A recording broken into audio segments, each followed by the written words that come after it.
The man had been walking since dawn, though the sun never truly announced itself, only a dim thinning of the sky that suggested morning by absence rather than light.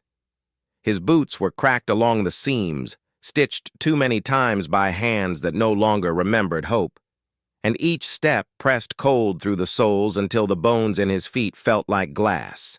He carried no weapon, no radio, nothing that could be called preparation. What he carried instead was weight, of memory, of decisions made too late, of people he had not saved when he still believed saving was possible. The wind shifted without warning, not howling at first, but whispering, a low, continuous sound like breath passing through teeth. Snow lifted from the ground and began to move sideways, grains stinging his cheeks, catching in his eyelashes until blinking became painful. He stopped, not because he chose to, but because the land gave him no direction to continue. White erased distance, white erased scale, white erased time. In that moment, the Arctic did not feel vast. It felt intimate, close enough to press its face against his. He found the shelter by accident, if accident can exist in a place governed by older rules. A low structure half buried in drifted snow, built of stacked stone and reinforced wood darkened by age and smoke. It leaned slightly into the earth, as if listening. The door resisted him, frozen at the hinge, and when it finally yielded, the sound was not a creak but a complaint, like something disturbed after long rest. Inside, the air was still, holding the smell of old fire and animal fat, and the temperature, though cold, no longer attacked. He collapsed near the wall, breath shuddering, hands trembling not only from exposure, but from the realization that he had come close to disappearing without ceremony. As his eyes adjusted, he noticed markings along the inner stones, lines carved deliberately, not decorative but purposeful, repeating shapes that spoke of direction, seasons, return. This was not an abandoned place. It was a place waiting. The sound came from outside first, not footsteps, but weight-shifting snow, a compression too measured to be wind. He held his breath without meaning to, the silence stretching until his heartbeat felt loud enough to betray him. When the door darkened, it was not fully blocked, but altered, as if the light itself had learned to hesitate. She entered without urgency, bending to clear the frame, her presence changing the scale of the room instantly. She was taller than any woman he had known, broader in the shoulders, her movements slow but exact, conserving energy the way the land demands. Frost clung to the fur lining her parka, and strands of dark hair escaped beneath the hood, already stiffening with ice. Her face bore no surprise at seeing him, only assessment, eyes the color of deep water beneath frozen surface. She did not reach for a weapon. She did not speak. She listened. To him, to the shelter, to the storm outside. He tried to explain himself, but the words tangled, inadequate, shaped by a language that had always failed him when it mattered. His voice cracked, and he hated that it did, hated the weakness it revealed, yet she did not flinch. Instead, she closed the door with controlled strength, sealing the storm out not fully, but enough. The interior darkened, warmed slightly by bodies sharing air. The shelter accepted them both. Only then did she speak, her voice low and steady, carrying weight rather than volume. She named the storm not as an enemy, but as a test, something that moves through cycles, something remembered. She told him the land had brought him here because he had stopped running, even if he did not yet understand from what. Her English was deliberate, shaped by rhythm rather than grammar, and he found himself listening the way one listens to ice shifting underfoot, fully, because distraction would mean harm. She removed her outer layers with care, steam rising briefly from her skin before the cold claimed it again. Beneath the furs, she bore marks, old scars, ritual lines inked deep, evidence of a life lived in agreement with danger rather than denial of it. He realized then that she was not merely a hunter, nor only a guardian of territory. She was part of the land's memory, carrying forward what storms could not erase. When she looked at him again, the silence stretched without discomfort. Her gaze held neither invitation nor threat, only clarity. "Lie with me," she said, not as desire framed by hunger, but as instruction framed by survival. She explained that shared warmth is not intimacy here, it is continuity. Bodies aligned conserve heat, breath shared slows panic. Trust, once extended, becomes shelter of its own. He hesitated, not from fear of her, but from the fracture inside himself that no longer believed he deserved closeness without cost. The storm struck the walls harder then, wood answering with low sounds, and he understood the choice offered was not symbolic. It was immediate. He lay down beside her, careful, aware of the difference in size, in strength, in certainty. She adjusted his position without comment, placing his back against her chest, her arm firm across his middle, anchoring him. As the hours passed, the cold receded just enough to allow thought, and with thought came memory. He remembered the night he had turned away, the call unanswered, the road taken instead of the river.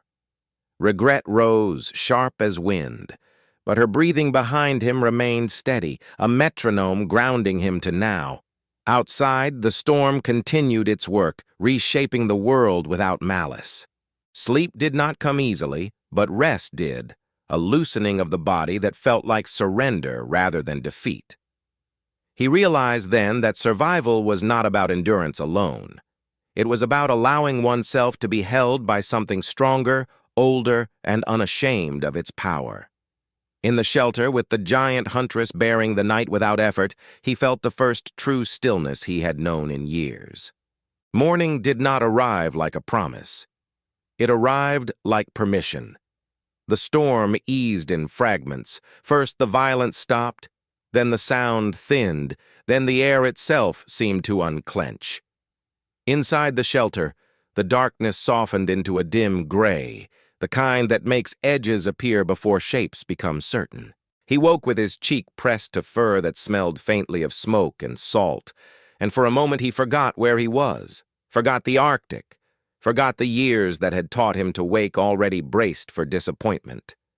Then the cold touched the exposed skin of his wrist, and memory returned with a clean, immediate sting.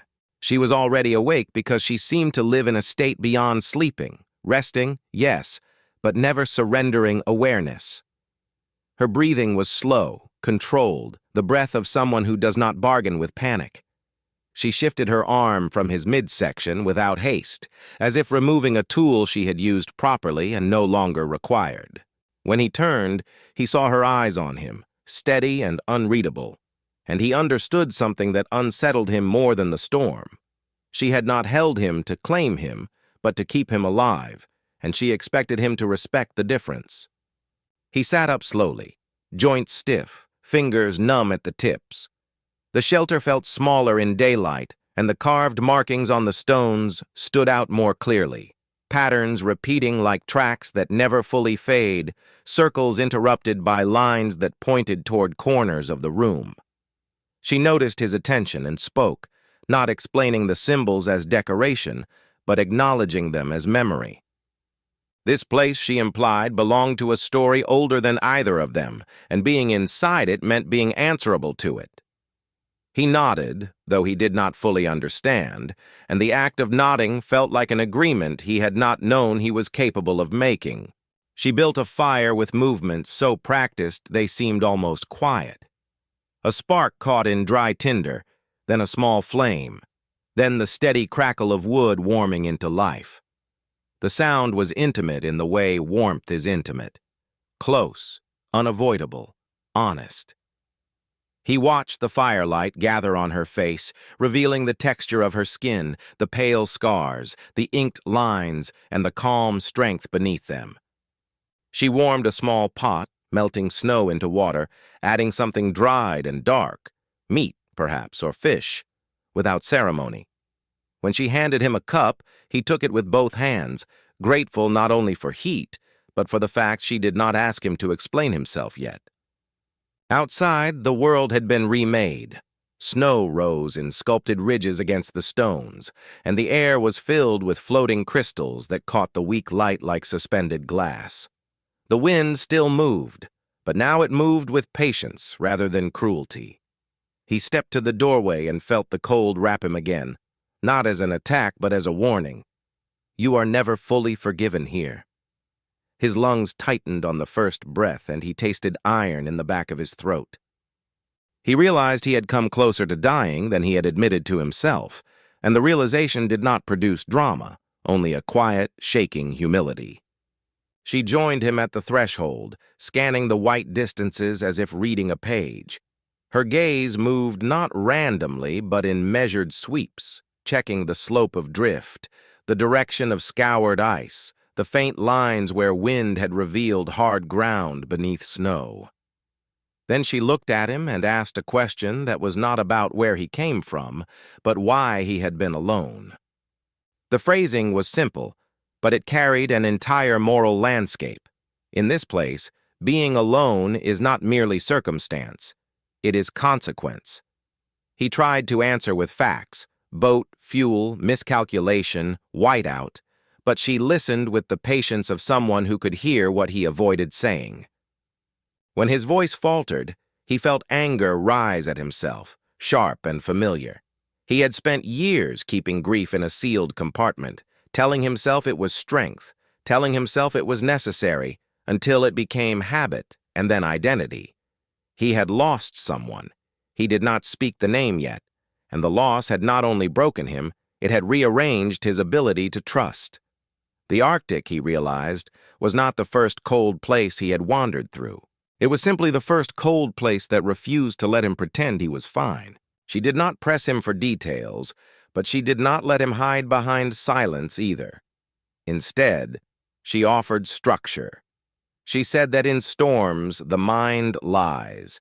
It tells you you are already gone, that your choices no longer matter, that surrender is relief. Her people, she explained, learned long ago to treat that voice as another weather system, real, dangerous, but not truth. She spoke of breath, of posture, of the way you keep your body from giving up when the world is trying to convince it to fold. And though her words were practical, they carried something else underneath them. A belief that survival is also an ethic, a way of staying present for those who might need you later.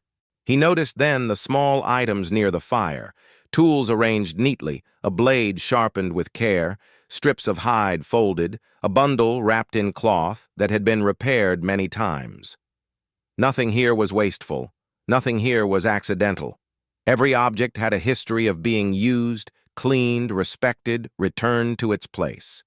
The order made him uncomfortable, because his own life had become a kind of mess disguised as freedom. He had told himself he did not need anyone, and he had proven it by living as if he belonged nowhere. She gave him work, without calling it work. Gather snow from the clean side of the shelter. Break small wood, not large. Keep your gloves on even when you think you don't need them. Eat slowly, because swallowing fast makes the body burn, heat it cannot spare. In her instructions there was no humiliation, no assumption of superiority, only the calm authority of someone who expects competence to grow through repetition. He obeyed, and in obeying he felt something unfamiliar, dignity returning through small actions, not through speeches. Later, when the fire steadied and the shelter warmed enough for the muscles in his hands to stop trembling, she finally asked for his name. He gave it, and saying it aloud in that place felt strangely exposing, as if names had weight here. She answered with hers, short and firm, and when he repeated it back, she corrected his pronunciation with a brief touch to his throat, not intimate, not possessive, simply instructive. The contact startled him more than it should have, because it was the first time in a long time that someone had touched him without wanting something from him. He asked carefully why she had been out in the storm at all. Her answer was not dramatic. She said the land speaks through patterns, the way animals move, the way ice sounds at night, the way a certain wind means a crack has opened where there should be none. She had followed signs that something had shifted, something that could endanger others if ignored. Her role was not heroism. It was maintenance, keeping the fragile agreements between people and place from collapsing. In that framing, he understood why she was so calm. She was not fighting the Arctic. She was tending it. When the conversation fell quiet again, the quiet did not feel empty. It felt like space where truth could arrive when it was ready. He realized that her words from the night before, "Lie with me," had contained more than warmth. It had been an invitation into a different way of being human, close enough to share heat, disciplined enough to keep boundaries clear, honest enough to admit dependence without shame.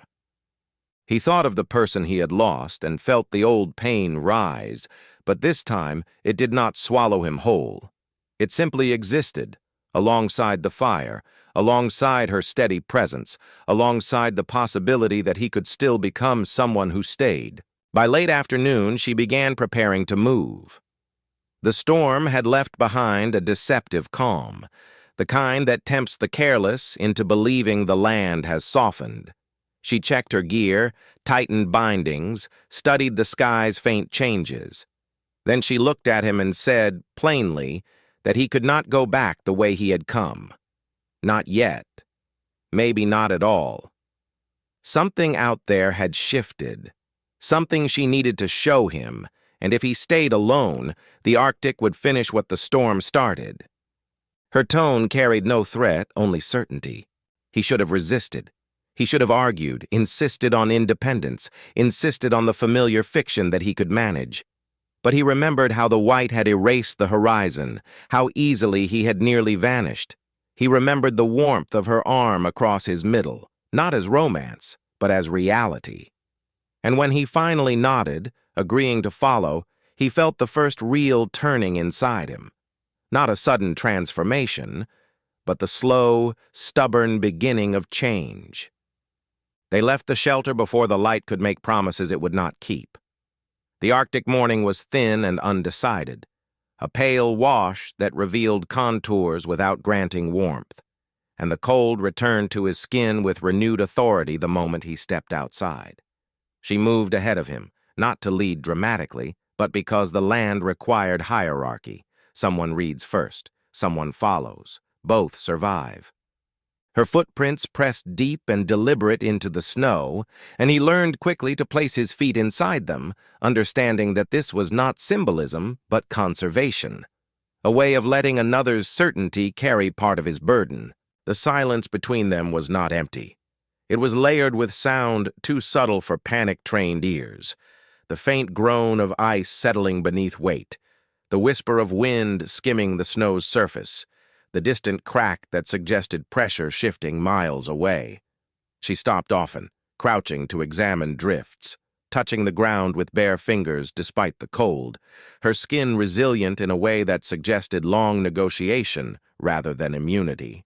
Each pause felt instructional, though she did not explain every choice, trusting that observation itself would begin to teach him.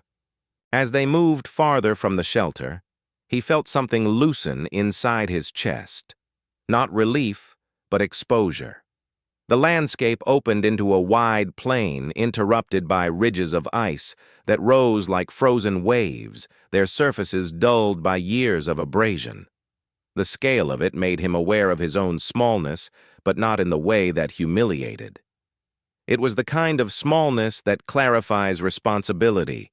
You do not dominate here, you participate, or you disappear. He remembered cities, remembered rooms filled with noise and artificial warmth, and felt a strange gratitude that none of that existed within reach. She broke the silence to tell him a story, not framed as myth, but as record. Long ago, she said, her people learned that the land remembers intention. When hunters took more than needed, the ice changed its behavior, cracks appearing earlier, animals shifting routes. When they respected cycles, the land responded with predictability, not generosity, but fairness. Listening to her, he understood that spirituality here was not abstraction. It was accountability embedded in geography. To live here was to accept consequences without negotiation. They reached a stretch of ice that looked solid to his untrained eye, smooth and unbroken, and he stepped forward without thinking. Her hand shot out, gripping his collar, stopping him with a force that did not hurt but startled. She pointed instead to a darker seam running beneath the surface, barely visible unless you knew to look. Water moved slowly there, patient and cold, waiting for weight. She explained that danger here rarely announces itself loudly. It waits for confidence, waits for haste. He nodded, chastened, and felt again the old familiar shame rise, but this time it dissipated more quickly, replaced by attention. As the hours passed, his body began to remember effort. Muscles protested, lungs burned, sweat gathered beneath layers and chilled him whenever they stopped. She adjusted his clothing without commentary, loosening here, tightening there, efficient and respectful. The closeness was practical, yet it stirred something deeper, a recognition that being cared for did not have to come with debt. This was not pity.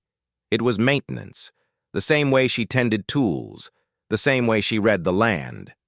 Care, he realized, could be neutral and still profound. At midday, they paused near a low rise where the wind scoured the snow thin, exposing hard ice beneath.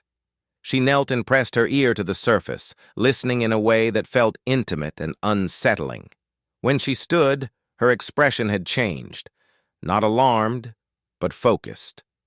She told him there had been movement below, not recent, but significant. A fracture had widened somewhere ahead, and if it continued unchecked, it would alter travel routes for weeks, maybe longer.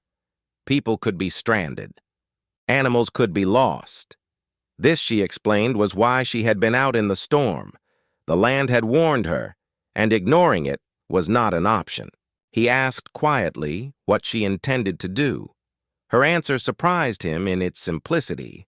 She said she would mark it, redirect those who came after, and, if necessary, close a passage others relied on. The work was not heroic.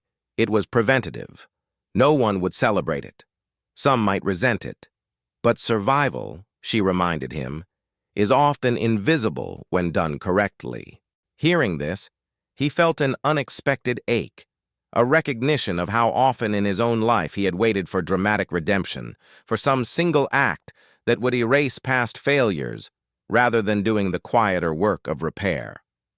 They resumed walking, and as fatigue settled deeper into his bones, his thoughts drifted toward the loss he had not named aloud. He remembered the weight of responsibility he had carried once, the certainty that his presence mattered, and the night that certainty had collapsed. The memory pressed against him harder with each step until finally he stumbled, not from terrain but from the accumulation of regret. She stopped immediately, turning to face him fully for the first time since they had left the shelter. She did not ask what he saw in his mind. She did not demand confession. Instead, she told him that grief behaves like cold. It numbs before it kills, and if you do not address it directly, you may not notice the damage until it is too late. Her words were not cruel, but they were precise, and he felt them land exactly where he had avoided looking. She said that lying beside someone keeps the body alive, but facing what freezes inside is what keeps the spirit from breaking. In that moment, he understood that their meeting was not coincidence dressed up as fate. It was alignment, two paths crossing, because they could no longer continue alone.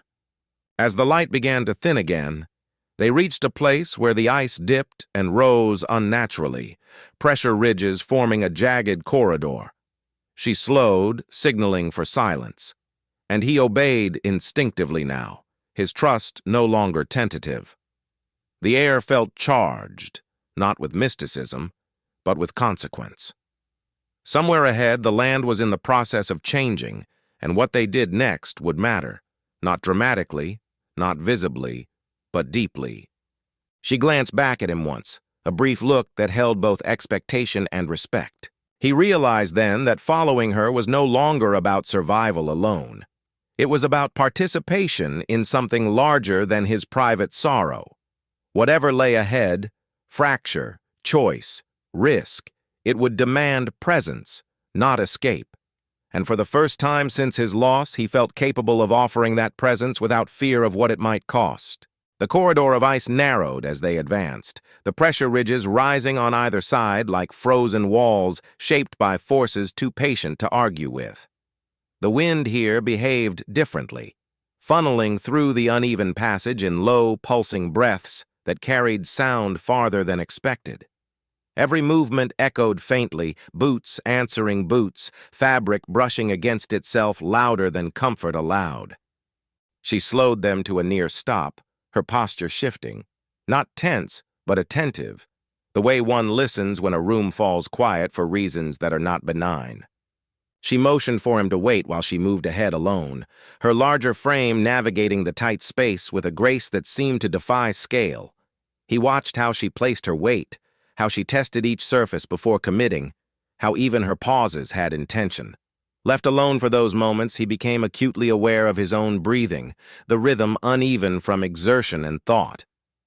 The cold crept in where sweat had cooled beneath his layers, and he adjusted his stance the way she had taught him, minimizing exposure without panic. When she returned, her expression held something new, not urgency, but gravity. She explained that the fracture was worse than expected, not catastrophic yet, but active. The ice was still deciding what shape it would take, and that indecision was dangerous. If pressure continued to build, a sudden release could open the seam wide enough to swallow a person whole. Marking it from a distance would not be enough. Something had to be done to redirect movement now, before habit led others into harm. He listened as she outlined what that meant. They would place markers, stone and carved ice, not as warnings shouted into the void, but as signs those who knew the language of the land would understand. The work would require proximity to the unstable area, patience, and time spent exposed to wind that cut sharper here. It was not without risk, and she did not soften that truth. She asked him plainly whether he would help, not because she needed him, but because participation changes how one carries memory. He felt the weight of the question settle into him, heavier than any pack. He agreed without speech, nodding once, feeling the decision register through his body before it reached his thoughts. They worked side by side, movements economical, communication reduced to gestures and brief murmurs when necessary. He learned quickly how to read her signals. 2 fingers raised meant wait, a closed fist meant stop completely, a slight tilt of her head meant observe rather than act. In the cold, cooperation became a language stripped of excess, honest and immediate. As they labored, the fracture revealed itself more clearly, a dark, irregular line where the ice had begun to separate, water moving below with slow insistence. The sound was subtle but constant, a reminder that solidity here was always provisional. He felt fear rise then, not the sharp panic of the storm, but a deeper awareness of fragility, of how easily the ground beneath certainty can give way.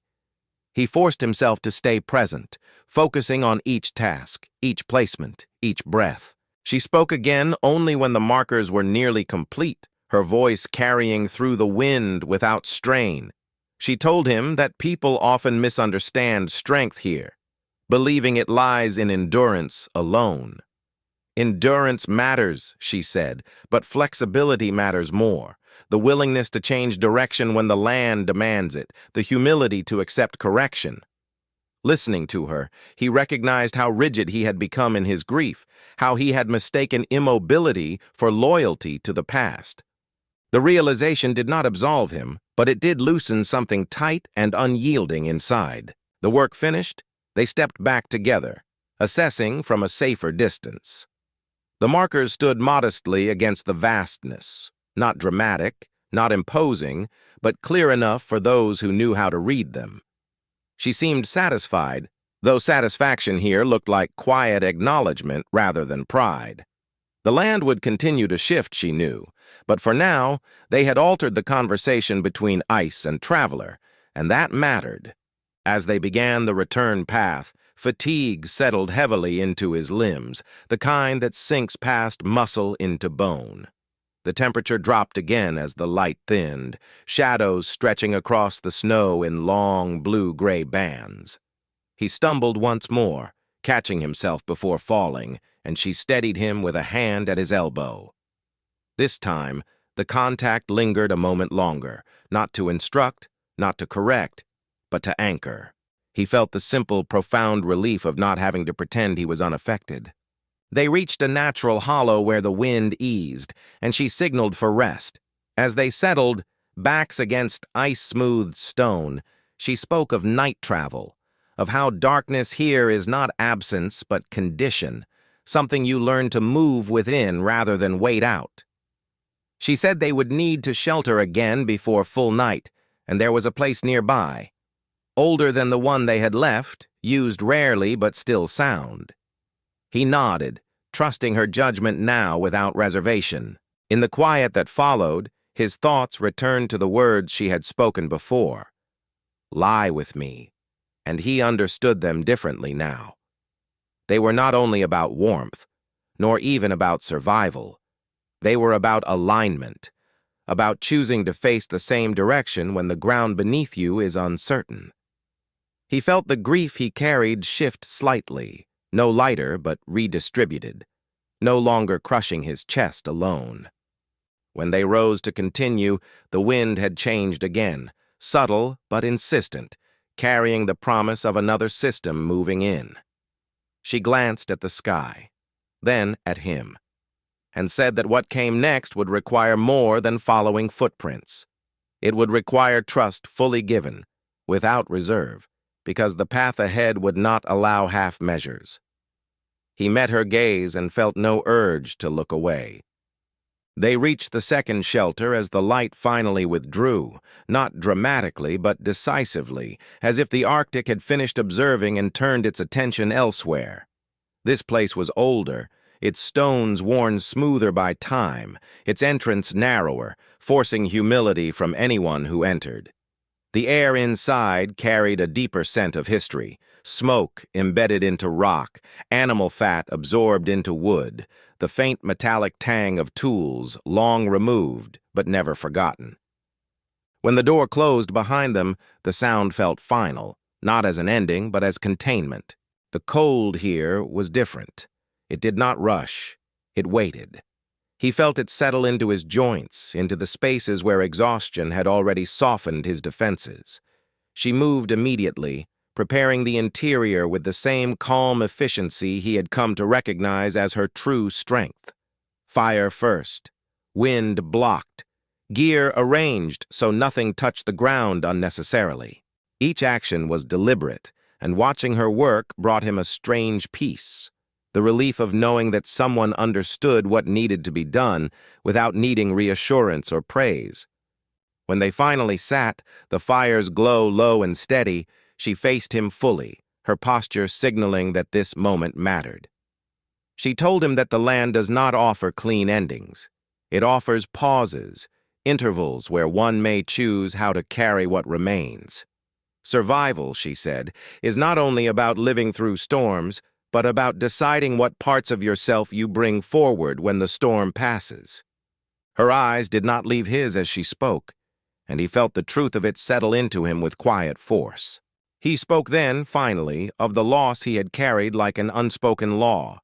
He spoke not in detail, but in essence, the failure to stay, the fear of choosing wrong again, the way grief had narrowed his world until wandering felt safer than belonging. His voice did not break this time. It trembled, but it held. She listened without interruption, without visible reaction, and when he finished, the silence that followed felt earned rather than awkward. She told him that guilt is a heavy thing in cold places. It slows movement. It makes people choose paths that feel like punishment instead of progress.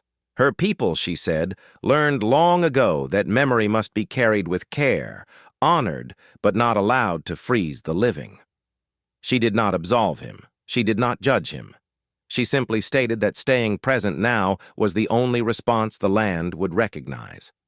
Anything else was noise. The fire crackled softly, and outside the ice shifted again, distant but audible, like a reminder woven into the night. She lay down first, not as command, but as invitation shaped by experience. This time, when she said nothing, he understood more clearly than he had the night before. He lay beside her without hesitation, aligning himself to her warmth, her steadiness, the shared rhythm of breath. The contact felt different now, not rescue, not emergency, but choice. As the hours passed, sleep came in waves rather than surrender. In those shallow rests, he felt his body relearning trust in warmth that would not vanish, trust in stillness that did not signal danger. He thought of the markers they had placed, the invisible work done for people they would never meet, and understood that meaning did not require witnesses. It required participation. In that understanding, something inside him eased, not healed, but oriented differently.